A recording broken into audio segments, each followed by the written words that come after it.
전설적인 클라이머의 불꽃 같았던 인생, 이탈리아의 해적 마르코 판타니의 이야기입니다.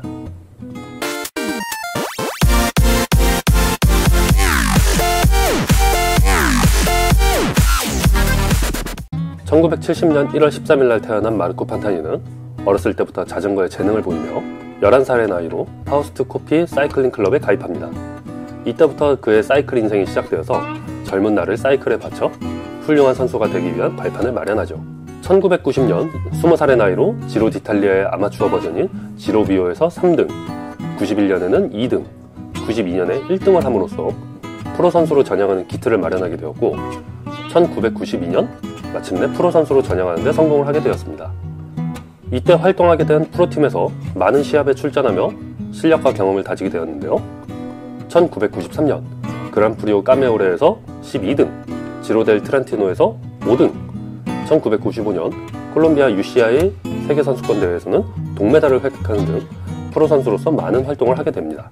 1993년 마침내 마르코 판타니의 인생 무대라고 할 수 있는 지로 디탈리아에 처음으로 참가하게 되었는데 그때 클라우디오 치아푸치의 도메스티크로 활약을 했으나 큰 주목을 끌지 못하고 스테이지 18에서 건염이 발생하는 바람에 그의 시합을 포기해버립니다. 그 다음 해인 1994년 지로 디탈리아에서도 치아푸치를 돕기 위해서 다시 지로에 참가했는데 작년과 다르게 14, 15 스테이지 산악 구간에서 연달아 우승을 하면서 많은 사람들에게 클라이머의 재능을 확실하게 각인시켜주고 그 당시 최강이었던 미겔 인두라인을 넘어서 지로 디탈리아에서 종합순위 2위를 차지하는 큰 성과를 올리게 됩니다.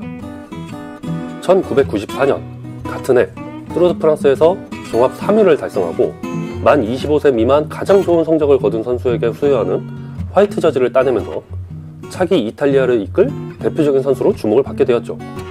이때까지 파죽지세로 기량을 올리던 마르코 판타니에게 1995년은 아주 기가 막힌 해가 되었습니다. 지로 디탈리아 때는 훈련 중에 차 사고가 나가지고 패스를 하고 다행히 그의 투르 드 프랑스는 13위로 마치면서 화이트 저지를 또 획득하는 좋은 성적을 거두었지만 그해 10월 달에 열린 밀란 토리노 원데이 클래식에서 내리막길을 달리다가 서포트카에 충돌하면서 정강이뼈와 종아리뼈가 부러지는 거의 선수 생활을 마칠 뻔한 부상을 입게 됩니다.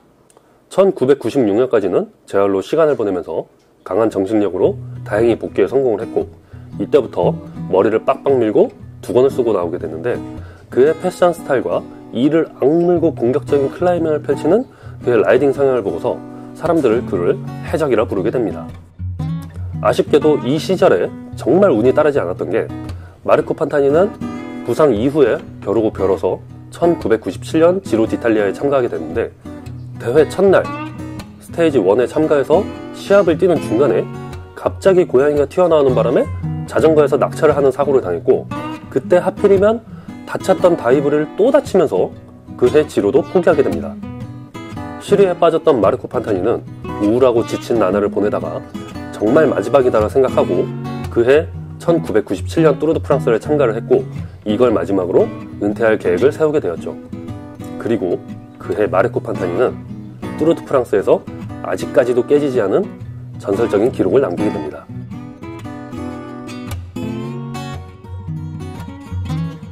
투르 드 프랑스에서 가장 유명한 산악 코스를 하나 꼽으라면은 당연히 알프 듀에즈를 빠질 수가 없죠. 알프 듀에즈는 약 14km의 구간으로 평균 경사도 8도에서 11도를 자랑하고 최대 고도는 1850m 정도로 아주 유명한 산악 코스입니다. 알프 듀에즈의 획득 고도는 약 1100m 정도 되는데 이 알프 듀에즈를 바로 타는 것도 아니고 약 150km가 넘는 구간을 달려와서 이 코스에 오르기 시작하게 됩니다. 쉽게 생각해서 대전에서 서울까지 자전거를 타고 4시간 안에 도착해서 남산 어필 코스의 4배를 오르는 것과 같은 내용이죠.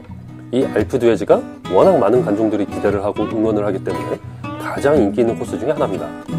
이때 마르코 판타니는 평균 속도 24.7km로 달리면서 37분 35초의 기록으로 알프 듀에즈를 정복하게 되었습니다.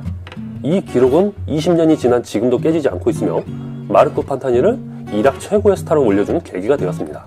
그 다음 해인 1998년 지로 디탈리아와 투르 드 프랑스를 한 해 연속으로 우승하면서 3년 전 사고를 완전히 극복한 마르코 판타니에게 인생 최고의 전성기가 찾아왔고 그 당시 그에게 대적할 선수는 정말 아무도 없는 것처럼 보였습니다. 역사상 7번째로 지로 디탈리아와 투르 드 프랑스를 한 해 연달아 우승한 선수로 이름을 남겼고, 그의 공격적인 라이딩 스타일과 두건을 두른 그의 빡빡이 패션은 많은 사람들이 그에게 열광하게 만들었죠. 젊은 나이에 이뤄낸 그의 업적은 지금도 자전거 업계에서 많이 회자되고 있으며, 최고의 클라이머로서 그의 라이딩은 많은 선수들에게 귀감이 되었습니다.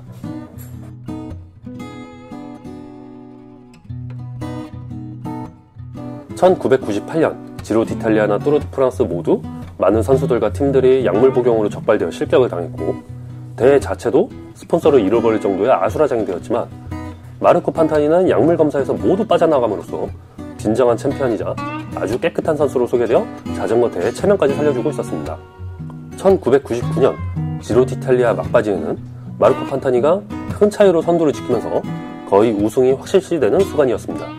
이미 마르코 판타니가 우승이 확실하다는 것을 알고 그의 이름이 들어간 티셔츠까지 인쇄를 마치고 트로피도 만들고 있었는데, 대회가 끝나기 이틀 전 6월 5일에 약물 검사에서 마르코 판타니가 기준치 이상의 약물 복용 사실이 적발되면서 그의 인생은 순식간에 몰락하기 시작했습니다. 당연히 사이클 팬들은 난리가 났고 대회는 아주 막장이 돼버렸는데, 이틀만 더 달리면 우승이 되는 상황에서 마르코 판타니가 실격이 되면서 이탈리아 사이클 팬들은 열받아서 팀카를 습격하고 선수들한테 욕을 하는 등 아주 개판이 돼버리고 말았습니다. 2000년에도 약물 복용 의혹이 남아있었지만 그래도 마르코 판타니는 뚜르 드 프랑스에 참가를 했고, 그 시합에서 마르코 판타니는 아직도 많이 회자되고 있는 몽빵뚜 클라이밍을 남기게 되었습니다. 랜스 암스트롱과 접전이 아주 볼만한 시합이었는데, 최종 5km 구간에서 어택하는 판타니를 랜스 암스트롱이 출격을 하면서 엎치락 뒤치락 클라이밍을 겨루게 되었고, 최종적으로 타이어 하나 차이로 마르코 판타니가 승리하게 되었습니다. 많은 팬들이 좋아했으나 랜스 암스트롱이 마지막 순간에 속도를 줄여서 판타니에게 스테이지 우승을 양보했다는 말을 많이 나왔고, 자존심에 스크래치가 난 마르코 판타니는 불같이 화를 내며 랜스 암스트롱을 미워하게 되었습니다. 그 이후에는 뚜렷한 성과 없이 경기를 마치고 그 다음 해에도 여러 경기를 참가했지만 사실상 거의 우승을 못하고 쓸쓸히 경기를 포기하는 경우도 많았습니다. 약물 복용과 관련된 소송은 그를 끊임없이 괴롭혔고, 결국 막바지 그의 선수 생활은 이렇다 할 성과 없이 조용히 마치게 되었습니다. 2004년 2월 14일 이탈리아의 호텔에서 마르코 판타니는 숨진 채 발견되었습니다. 그의 사인은 뇌중양과 심장마비였지만 그를 검시했던 검시관은 마르코 판타니가 심각한 코카인 중독 상태였다고 발표를 했고, 그렇게 34살의 젊은 나이로 마르코 판타니는 생을 마감하게 되었습니다. 그의 죽음을 두고 많은 동료 선수들과 친구들이 그를 추모했고, 그의 불꽃 같던 인생을 모두 걸었던 지로 디탈리아는 매년 산악코스 중 하나를 그에게 헌정하기로 하면서 전설적인 클라이머로 이름을 남기게 되었습니다.